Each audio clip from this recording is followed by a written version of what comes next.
ಚಿತ್ರದುರ್ಗದ ರೇಣುಕಾಸ್ವಾಮಿಯ ಕೊಲೆ ಪ್ರಕರಣದ ಎ1 ಆರೋಪಿ ಪವಿತ್ರ ಗೌಡ ಹಾಗೂ ಎ7 ಆರೋಪಿ ಅನುಕುಮಾರ್ ಜಾಮೀನು ಕೋರಿ ಸಲ್ಲಿಸಿದ್ದ ಅರ್ಜಿಯನ್ನ ವಜಾಗೊಳಿಸಿ ಕೋರ್ಟ್ ಇಂದು ಆದೇಶ ನೀಡಿದೆ.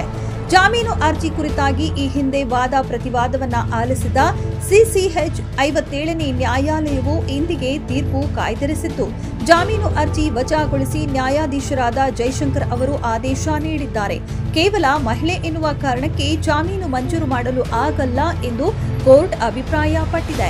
ಅಲ್ಲದೆ ಪ್ರಕರಣದಲ್ಲಿ ಪವಿತ್ರ ಗೌಡ ಪಾತ್ರವಿಲ್ಲ. ರೇಣುಕಾಸ್ವಾಮಿಯ ಹತ್ಯೆ ನಡೆದ ಜಾಗಕ್ಕೆ ನಟ ದರ್ಶನ್ ಅವರನ್ನ ಅಂದು ಕರೆದುಕೊಂಡು ಬಂದಿದ್ರು ಅಷ್ಟೇ.